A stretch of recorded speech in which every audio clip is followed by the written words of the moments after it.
Digital marketing untuk pebisnis pemula, ini wajib tahu nih, apalagi kita udah di zaman serba digital.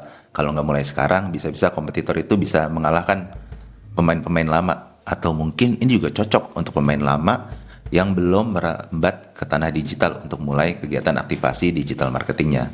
Tapi pertama kita harus tahu dulu, digital marketing itu ada apa aja. Kenalin, nama saya Ian, di sini saya adalah founder dan managing director dari Skipjack Digital, agensi periklanan untuk handle social media, konten, ads, landing page, SEO, dan lainnya. Jadi, digital marketing itu adalah semua kegiatan yang kita lakukan di channel digital untuk mendapatkan target customer yang kita mau. Marketing itu kan kita menampilkan produk kita ke orang yang sesuai. Ini dilakukan cuman jalurnya via digital, seperti itu. Nah, digital marketing sendiri ini ada 5 keluarga besar, 5 grup besar nyebutnya. Jadi mungkin pertama kita ada grup organik. Grup organik ini adalah bagian di mana semua postingan itu di-post secara organik. Kita bikin konten, kita nge-post konten secara organik, itu kita nyebutnya organic channel.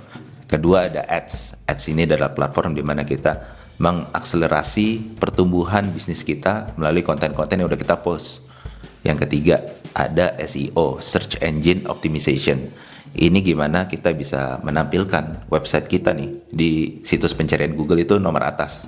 Jadi bisa di top 5, bisa di top 10, bahkan bisa di top 1. Keuntungannya kalau kita pakai SEO-nya bagus, kita nggak perlu bayar iklan untuk bisa munculin produk kita di keyword-keyword tertentu yang kita tawarkan ya. Yang keempat ada email. Email ini menurut saya langkahnya itu udah cukup lumayan advance ya.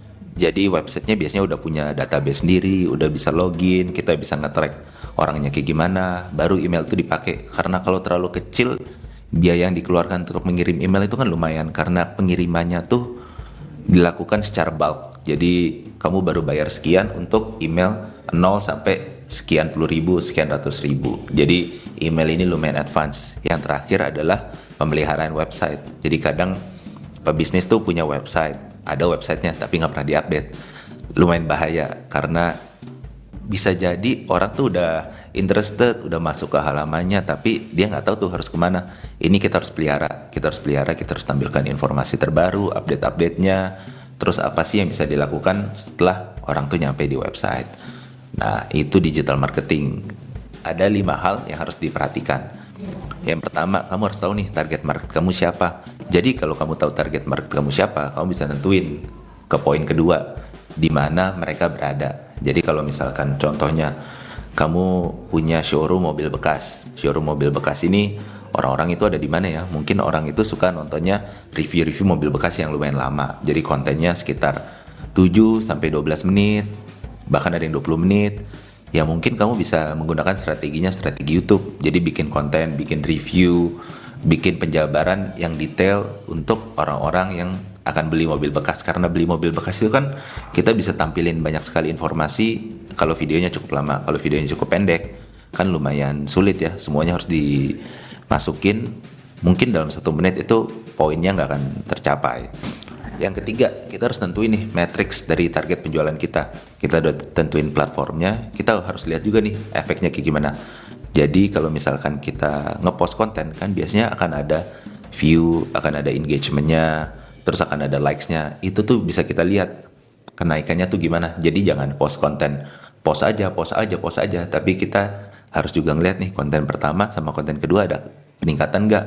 Apakah formatnya bikin meningkat, apakah style editingnya bikin meningkat, apakah topiknya bikin peningkatan.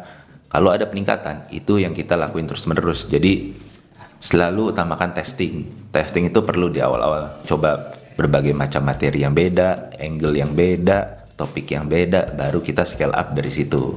Yang keempat, jangan lupa untuk melakukan review. Review ini biasanya jarang dilakukan karena kita fokus ke kegiatan yang benar-benar kecilnya gitu. Jadi kegiatan upload kontennya, tag kontennya kayak gimana, tapi kita lupa nge-review performance-nya bagus atau enggak, kontennya sebenarnya orang-orang suka atau enggak, banyak yang nge-share enggak sih. Ini harus kita lakukan review nih, at least 2 minggu sekali. Yang terakhir adalah kalau kamu udah sering posting konten, udah punya website tapi belum ada pergerakan, mungkin waktunya kamu konsiderasi iklan. Karena kalau website baru, akun Instagram baru, kalau nggak viral itu susah banget dapat orang masuk.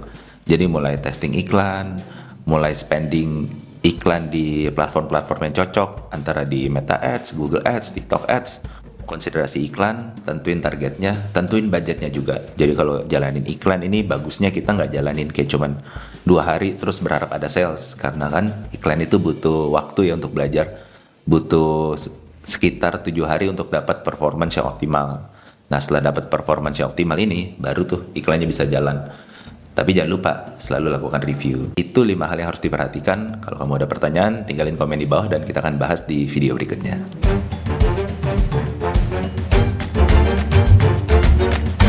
Skipjack Digital.